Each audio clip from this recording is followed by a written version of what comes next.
So how do we reduce inflammation? This is a fantastic question. I had mentioned that the number one thing my clients do to lose 20 to 45 pounds of fat in 6 weeks is reduce inflammation. So how do we do that? Well, when it comes to food, there's some groups of foods that you can eat that will actually reduce inflammation. There's groups that could obviously increase your inflammation. So we want to avoid those, of course, and then focus on eating the foods that reduce it. So that's going to be things like vegetables, fruits, proteins, healthy fats like olive oil, avocados, coconut oil, that kind of stuff. Those types of foods are going to reduce the inflammation in your body, generally speaking. It's got to be a little bit individualized for each person.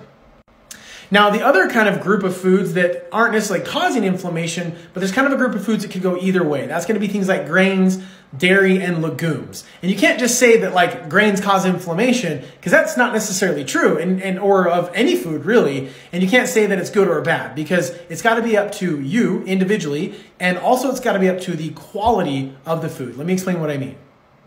So when it comes to you might respond poorly to dairy because your body just can't digest it well or something, or grains or whatever it may be, and therefore it's going to cause inflammation inside of you, versus someone else may not have that same reaction. So each person has to test and kind of understand. The very best tried and true method of seeing if there's a food that's inflammatory is cut the food out for usually 4 to 6 weeks is a good time frame, and then reintroduce it back in and see what happens. If you feel crappy, if you gain weight, if you can't sleep, you get bloated, you get a headache, you get a rash, whatever, typically a sign that your body's reacting to that food. If you don't, then most likely that food's not a big deal.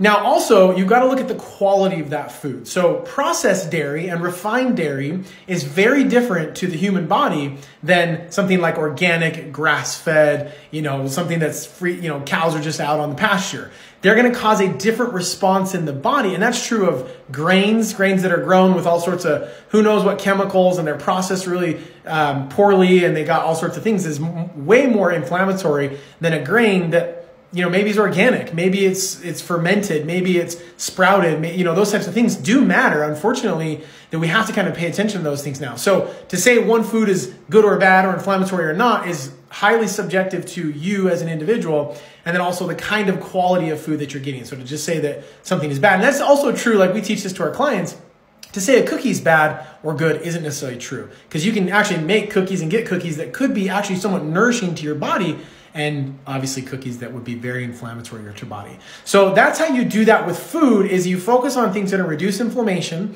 and then you test the things that could be questionable, and of course avoid the foods that we know are inflammatory, which is going to be all your refined foods, your processed foods, your flours, sugars, and oils that are all processed. Those are going to be the most inflammatory foods out there.